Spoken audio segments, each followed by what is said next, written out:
our faith. And I bet you're wondering, how does any concept of faith relate to black history? And it's not just because our neighborhoods have a church, or sometimes 4 and 5 churches on the same corner. That's not what I'm talking about. We got a lot of faith. We got a lot of representations of faith. I'm talking about the journey. I'm talking about the journey that our ancestors took, and the perils that they had to endure along that journey. The unimaginable hardships and the learning to overcome that it takes to get us here where we are right now, sitting in church, free to worship, unfettered by anything right now. It took a lot of suffering to get through. And it developed some faith, amen? Now from the middle passage, you all familiar with that, crossing the ocean in a ship, chained up, packed chains, skin to skin, sickness and death all around. Now I remember when I went on a fishing trip, and even the last time I went on a cruise, which was my first cruise, I got a little queasy. But who among us would want to endure being packed in a ship, crossing the ocean, so hot, no water, and you know they couldn't go to the bathroom, and laying down there with no ventilation or very little ventilation for months, being shaken around in a ship. Talk about getting seasick too, and people throwing up everywhere. It had to be unimaginable. And you know during that time that they had to call out. And I'm not going to get lost in the paralysis of analysis and as to why we went through all that, or whether Africans sold us off and we shouldn't have sold our own people. That's another whole thing in itself. That's in the et cetera, et cetera. But you know, it's as simple as iron sharpening iron. You know, God said he will use the simple things to confound the wise. And it's as infinitely complex as his whole master plan. In other words, God's reasoning and his ways are above our ways. And it's yea and amen regardless of what we have gone through. And see, the caveat to all this, that important point is that through it all, we are not lost. We are not lost. And we are not misguided in our faith. Hallelujah. Hallelujah. I'm going to delve a little bit deeper into faith, into the faith aspect before I close. Because you see, when you start thinking about the Bible and Christianity, we start thinking about us being involved in it, how we see it. So much evil has been done under the guise of Christianity, in the very name of God and Christianity.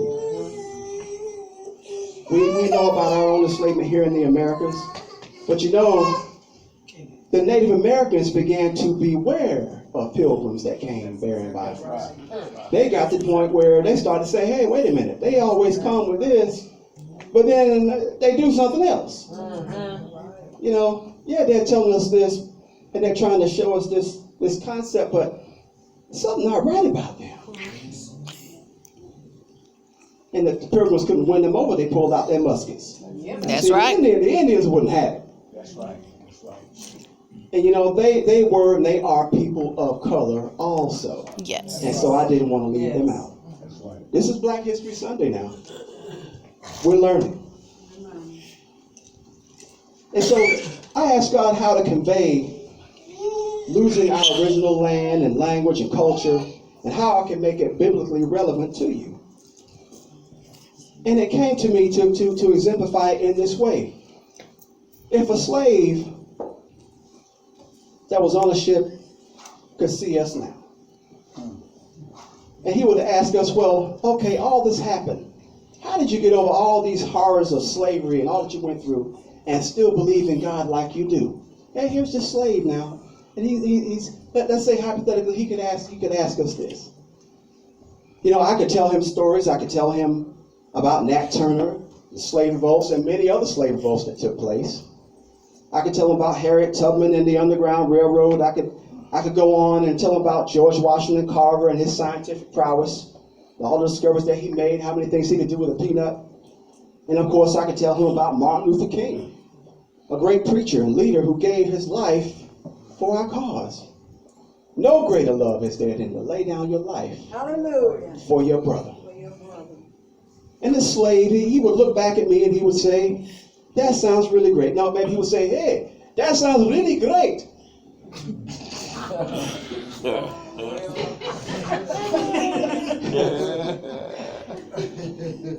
But the proliferation of this faith is so big, it's worldwide.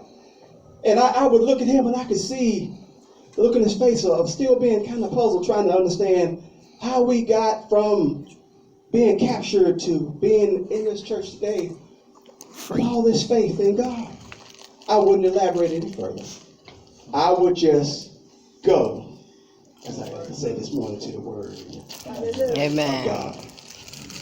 Don't you love that confirmation? We got a message and it's coming out all through the morning before you even get to preach. And so I would read Deuteronomy 31:6. Be strong and courageous. Yes. Come on. Do not be afraid of them. Hallelujah. For the Lord your God goes with you. He will never leave you nor forsake you. Hallelujah. I'm telling you, we were not lost nor misguided Come on now. in our faith. I would read to him Matthew 1:23. Come on now. Behold, a virgin shall be with child, and shall bring forth a son, and they shall call him Emmanuel, which being interpreted is God is with us.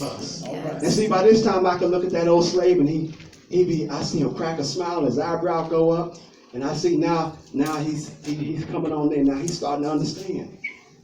And now I read him Psalm 18:2. Come on now. The Lord is my rock, Come on. my fortress, and my deliverer. Yes. Hallelujah. You're talking about slavery. My deliverer, my God, my strength, in whom will I trust? My buckler and the horn of my salvation, and my high tower.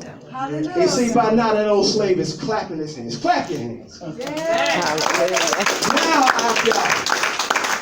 I got that old African. Now he understands. Now he understands. I believe he understands. Yes. He understands that we are not lost, nor are we misguided in our faith. In our faith. I love that.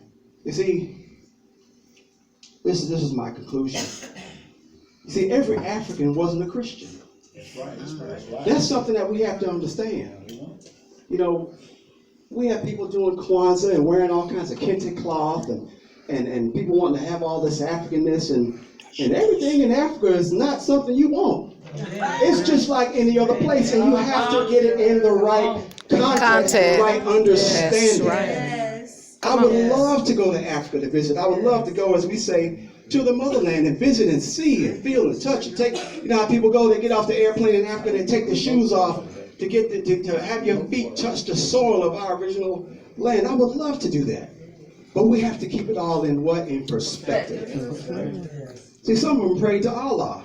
They did another version of Roots here last year. And you can get some of them praying to Allah on the way over here to Americas, and some of them even had pagan gods and engaged in all forms of pagan worship. And that's true of all the people in the world, but today we're talking about us. But I thank God for Jesus, because now we know better. We know better. We know better. The door has been opened. That door has been opened. And I pray and I ask God to bless you all through this message.